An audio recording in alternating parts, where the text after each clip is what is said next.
Jaka jest najpopularniejsza kamera Xiaomi w Polsce? Ja myślę, że to jest właśnie kamera Xiaomi 360, więc stwierdziłem, że ją przetestuję, zrecenzuję i zobaczymy, co stoi za tą jej popularnością. Zapraszam.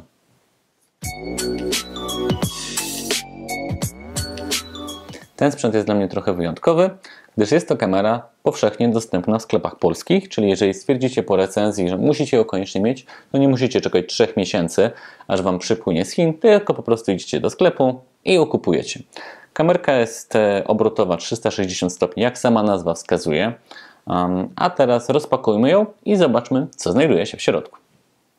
Mały unboxing. Na początek mamy taką skrzyneczkę, w której mamy kabel USB, podpięcie to jest mikro USB, ale ta kamera, no powiedzmy, nie jest najnowsza, więc tutaj nie ma dla mnie minusa za brak USB-C. Papierki, czyli instrukcja. Czy mamy tutaj również język polski? Tak, na stronie 99 jest głośnik, port ładowania, mikro USB. Mam nadzieję, że w najbliższych latach to będzie standard, żeby była polska instrukcja. No i elementy montażowe, bo tą kamerę możecie sobie na przykład przywiercić do ściany, do sufitu, czy gdziekolwiek chcecie. No i gwóźdź programu. Sama kamera. Przejdźmy teraz trochę do jej wyglądu. Ta kamera dotychczas była dla mnie zwykłą kamerką, ale od kiedy Xiaomi postanowiło wypuścić wersję minionki, to dla mnie jest tylko i wyłącznie w tym momencie białym minionkiem i mam nadzieję, że będę miał okazję przetestować też wersję żółtą. A nawiązując trochę do tego filmu, to przez jej wielkość możemy zmierzyć za pomocą banana. Czyli kamera Xiaomi 360 to jest wysokość mniej więcej połowy banana.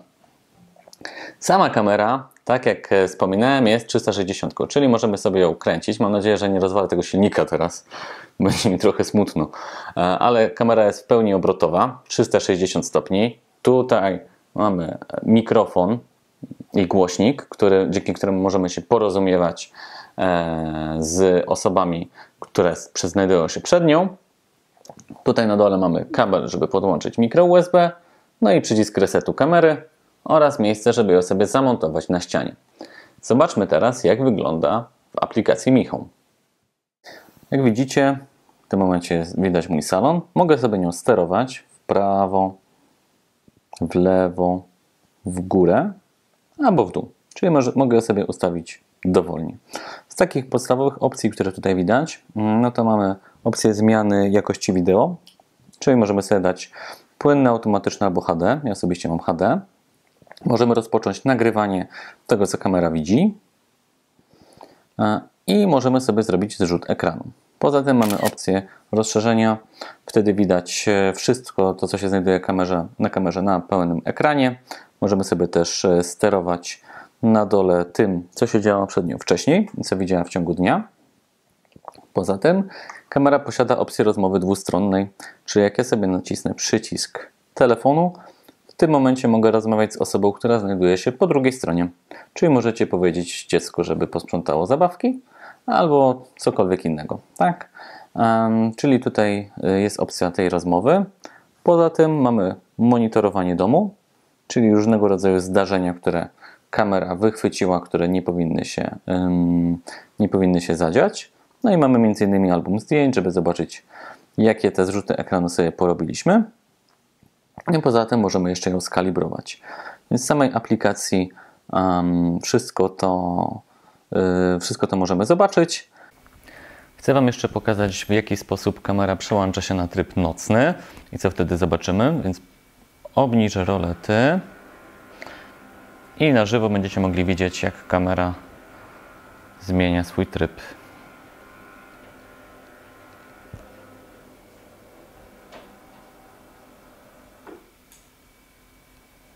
No, czyli w miarę automatycznie przełącza się w tryb czarno-biały, kiedy jest tutaj kompletnie ciemno.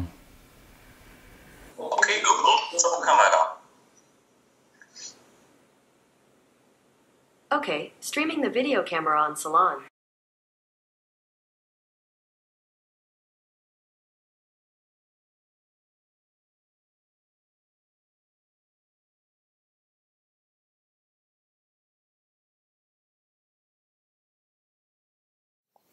Podsumujmy sobie teraz tą kamerę. Czy jest to idealna kamera? No nie.